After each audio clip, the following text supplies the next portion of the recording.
तो आप लखनऊ से मोहन यादव को सुन रहे थे, जिन्होंने लखनऊ में यादव महाकुंभ में शिरकत की और साथ ही इस दौरान वह संबोधित कर रहे थे। बढ़ते अगली खबर की ओर।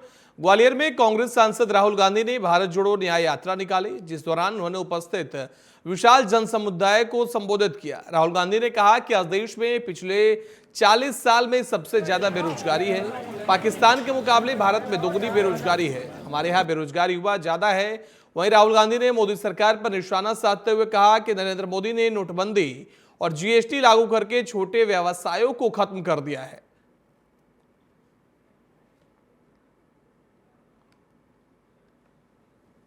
तो ग्वालियर में कांग्रेस नेता राहुल गांधी ने जनसभा को संबोधित किया। इस दौरान उन्होंने जमकर बीजेपी सरकार और नरेंद्र मोदी पर हमला बोला।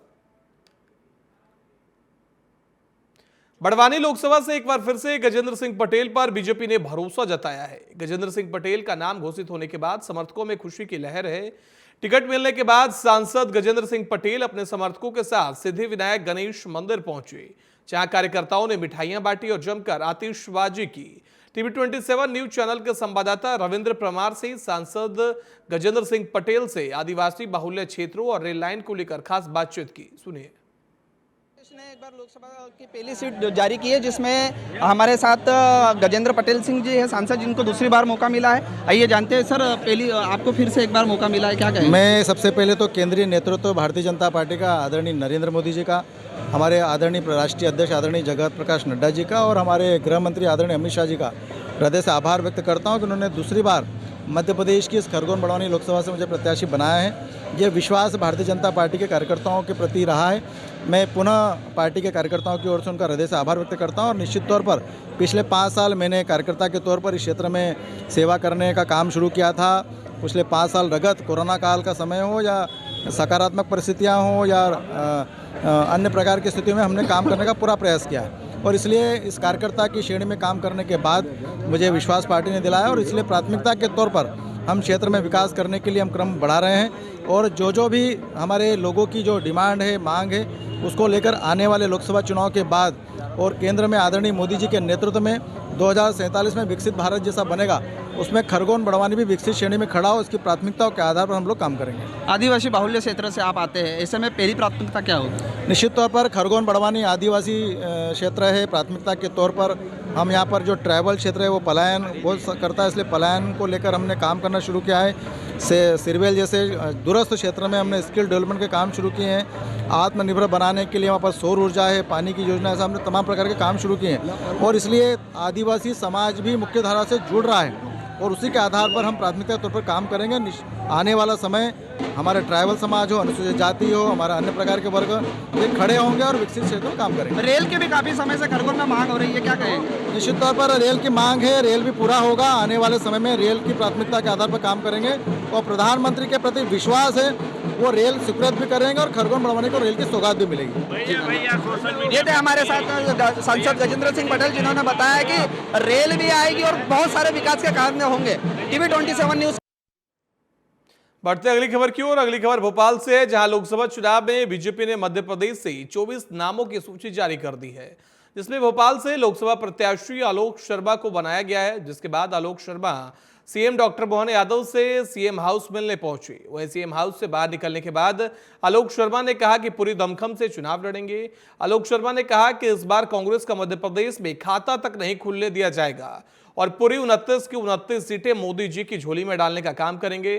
साथ ही शर्मा ने आगे कहा कि मैं भोपाल की गलियों में खेला हूं। पार्टियों ने एक छोटे से कार्यकर्ता पर भरोसा जताया। मैंने भी संगठन और पार्टी में रहते हुए दरी बिछाकर काम किया है और अब पार्टी ने स्थानीय नेता को टिकट दिया, जिसके बाद उन्होंने पूरी पार्टी और संगठन को धन्यवाद कहा। बीजेपी ने लोकसभा प्रत्याशी के रूप में पूर्व महापौर आलोक शर्मा को प्रत्याशी बनाया है। बातचीत करेंगे। सर, आप हमेशा अपने बात में ये कहते हैं कि आप बर्रोगढ़ भोपाली हैं, पुराने भोपाली को टिकट मिला। मान सकते हैं कि जो क्षेत्र से जुड़े हुए व्यक्ति हैं, जो कार्य कर रहे हैं, उन्हें आगे बढ़ाएं? निश्चित रूप से एक काम करने वाली, देखिए Bharatiya Janata party cadre based party है, यहाँ पे हर कार्यकर्ता के काम का आकलन होता है, मूल्यांकन होता ना।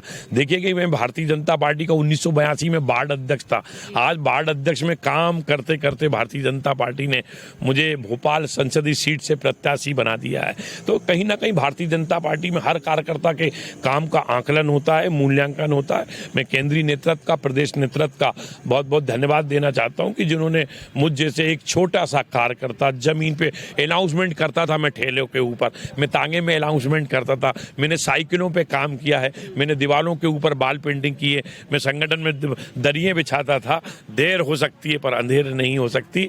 हमारे यहाँ प्रधानमंत्री नरेंद्र मोदी जी ने जिस प्रकार से, आप देखिए 2014 के पहले का भारत और 2014 के बाद के भारत आज लगातार प्रधानमंत्री नरेंद्र मोदी जी के मार्गदर्शन के अंदर, उनकी स्पष्ट नीति के कारण आगे बढ़ रहा है। हमारा भोपाल प्रधानमंत्री नरेंद्र मोदी के सपनों का भोपाल कैसे बने, भोपाल की जनता के सपनों का भोपाल कैसे बने, इस दिशा के अंदर हम जनता से संवाद भी करेंगे, चर्चा भी करेंगे और बहुत ही जल्दी भोपाल के विकास का एक रोड मैप तैयार करेंगे। सर, ये तो आप कह रहे हैं सपनों का शहर बने, जो भी आपके भी कई सपने थे, मैनिफेस्टो में क्या बातें होंगी, किन बातों का उल्लेख होगा? सपनों में केवल विकास होगा। विकास आप देखिए, ये भोपाल में 2014 के पहले चारों तरफ कचरा हुआ था, कचरे के ढेर थे। उसका उदाहरण है कि भानपुर कचरा खंती देखिए, 100 साल से वहाँ कचरे की खंती बन गई थी और मैं सोचता हूँ गर्मी के अंदर मीथेन निकलता था, मरे हुए जानवर पड़े रहते थे। आज प्रधानमंत्री नरेंद्र मोदी जी के स्वच्छता अभियान को हमने पूरा किया, उस पैरामीटर्स को पूरा किया। आज भानपुर में जाइए, 100 साल का कचरा हमने वैज्ञानिक तरीके से निष्पादन करके एक खूबसूरत पार्क बनाने का काम किया है। यही सपनों का भोपाल है। जनता का राय आएगी, उनसे पूछेंगे किस प्रकार से बड़े बड़े फ्लाईओवर चाहिए, किस प्रकार से रिंग रोड चाहिए, जल्दी से जल्दी मास्टर प्लान आए, उस दिशा के अंदर हम सब लोग मिलकर आने वाले समय में जिस प्रकार से देश की राजधानियां हैं, डेवलप हुई हैं, उस भोपाल को भी उस विकास की रफ्तार में दौड़ाने का काम हम सभी जनप्रतिनिधियों के सहयोग से करेंगे। सर, इसी के साथ पूर्व में हमें देखने को मिला था कांग्रेस ने प्रत्याशी के रूप में दिग्विजय सिंह को उतारा था चुनाव में, इस बार भी यदि उतारते हैं तो आप तैयार हैं? देखिए, बंटा ढार को हमारी प्रज्ञा दीदी ने अच्छी 3.5 लाख से अधिक का सबक सिखाया है। मैं समझता हूँ ये भोपाल है और भोपाल की जनता सब बंटा ढार को बहुत अच्छी तरीके से समझती है और भोपाल की जनता कांग्रेस की किसी बातों में नहीं आने वाली। और क्या लक्ष्य है? देखिए, इस बार भोपाल में हम 5 लाख से अधिक वोटों से जीतेंगे। कार्यकर्ताओं की मेहनत, कार्यकर्ताओं के परिश्रम, संगठन की कार्य योजना से हम लोग जनता के बीच में जाएंगे। बिल्कुल देख सकते हैं कि जनता के विषयों को लेकर जनता के बीच में जाएंगे। साफ तौर पर कह रहे हैं कि पिछली बार जहां पर 3.5 लाख से जो कांग्रेस के प्रत्याशी दिग्विजय सिंह थे उन्हें हराया था, इस बार लगभग 5 लाख के जो मार्जिन है वो कह सकते हैं कि मेंटेन करती हुई बीजेपी नजर आएगी। कैमरा पर्सन इमरान के साथ Deepak Srivastava, TV 27 news, Bhopal. BJP ने रतलाम संसदीय क्षेत्र से अनीता नागर सिंह चौहान को लोकसभा उम्मीदवार बनाने की घोषणा की। अनीता नागर सिंह चौहान ने लोकसभा उम्मीदवार घोषित किए जाने के बाद बीजेपी के केंद्रीय और प्रदेश नेतृत्व का आभार व्यक्त किया है।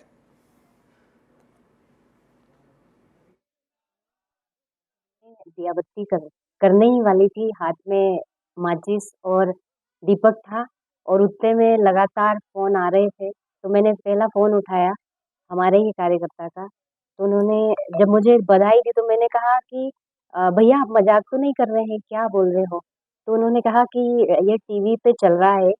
तो मुझे यकीन नहीं हुआ, ऐसा लग रहा था कि मतलब मैं कोई सपना देख रही हूँ। वहीं होशंगाबाद लोकसभा से बीजेपी ने दर्शन सिंह चौधरी को प्रत्याशी बनाया है। सीएम हाउस पहुंचे दर्शन सिंह चौधरी ने कहा कि कांग्रेस के पास नेता, नीति, नियत तीनों नहीं है। दर्शन सिंह चौधरी ने कहा कि मुझे जैसे अपनी जमीनी कार्यकर्ताओं को पार्टी और संगठन ने लोकसभा चुनाव का प्रत्याशी बनाया, जिसने आज तक सरपंची का चुनाव तक नहीं लड़ा, उसके लिए मैं सभी का धन्यवाद देता हूं। बाद लोकसभा सीट से दर्शन सिंह चौधरी जो है उन्हें मौका दिया है। पहले भी कई जिम्मेदारियां महत्वपूर्ण निभाई हैं। सर, किसान मोर्चे से अब हमें देखने को मिलेगा कि लोकसभा तक पहुंचा है, कहीं ना कहीं एक लंबा सफर तय किया है। निश्चित तौर पर बालकाल से ही स्वयंसेवक रहते हुए विभिन्न दायित्वों का हमने निर्वहन किया और अभी भी मैं किसान मोर्चा का अध्यक्ष के नाते प्रदेश में काम कर रहा था और एक ऐसे जमीनी कार्यकर्ता को पार्टी ने उठाकर रखा है और इससे संपूर्ण किसान समाज में, आम जनता में उत्साह का वातावरण है। भारतीय जनता पार्टी की नीतियों के कारण किसान समृद्ध हुआ है। हर वर्ग और सर्वस्पर्शी और सर्वव्यापी का जो हमारा मूल मंत्र है उसको नीचे तक ले जाने का काम किया है, अंत्योदय का लक्ष्य पूरा करने का काम किया है। मैं माननीय मोदी जी का और हमारे प्रदेश के नेतृत्व का हृदय से आभारी हूँ, धन्यवाद करता हूँ कि लगातार इस प्रदेश और देश के विकास में वो लगातार काम कर रहे हैं। होशंगाबाद सीट की यदि मैं बात करती हूँ तो क्या कुछ मैनिफेस्टो रहेगा, किस तरह से जनता के बीच में जाएंगे, किन मुद्दों को उठाएंगे? Hoshangabad seat basically Bharatiya Janata party और कैडर बेस वहाँ पर पूरा कैडर हमारा काम करता ही है। निश्चित तौर पर ये भारतीय जनता पार्टी की सीट है और जहाँ तक दिखाई दे रहा हमारे 8 विधायक भारतीय जनता पार्टी से हैं। पूरा नेतृत्व हमारा एकजुट है और पूरी ताकत के साथ, और जो हमको उत्साह और आशा दिखाई दे रही उस आशा के अनुरूप मैं कह सकता हूँ कि आज तक के सारे रिकॉर्ड टूटकर 29 की 29 सीटें हम भारतीय जनता पार्टी की मोदी जी की झोली में मध्य प्रदेश का हमारा संगठन डालेगा। बिल्कुल देख सकते हैं कि 29 की 29 सीटें जो हैं बीजेपी जीतेगी, ये लक्ष्य बताते हुए नजर आ रहे हैं। साफ तौर पर कह रहे हैं कि अभी तक किसानों की आवाज उठाई है, आगे भी इस बात को ले जाने का प्रयास करेंगे। कैमरा पर्सन इमरान के साथ दीपक श्रीवास्तव, T27 न्यूज, भोपाल। ग्वालियर में लोकसभा चुनाव 2024 के लिए बीजेपी ने उम्मीदवारों की पहली सूची जारी कर दी। सभी राजनीतिक समीकरणों को ध्वस्त करते हुए बीजेपी ने एक बार फिर से चौंकाने वाला फैसला किया है। हाल ही में विधानसभा चुनाव हारने वाले पूर्व मंत्री भारत सिंह कुशवाहा को ग्वालियर लोकसभा से टिकट दे दिया गया। आपको बता दें कि वर्तमान केंद्रीय मंत्री ग्वालियर से चुनाव लड़ना चाहते थे, लेकिन भारत सिंह कुशवाहा को पार्टी ने टिकट देकर सभी समीकरणों को ध्वस्त कर दिया है। टिकट मिलने के बाद भारत सिंह कुशवाहा TV27 न्यूज को संवाददाता से बात करते हुए कहा कि राहुल गांधी की भारत जोड़ो न्याय यात्रा पर निशाना साधा। उनका कहना था कि कांग्रेस कितनी भी यात्राएं कर ले, कुछ नहीं होने वाला। वहीं विधानसभा चुनाव हारने पर भी भारत सिंह कुशवाहा पर पार्टी ने बड़ा दांव खेलने पर उन्होंने कहा कि पार्टी के वरिष्ठ नेतृत्व का मैं आभार जताता हूं।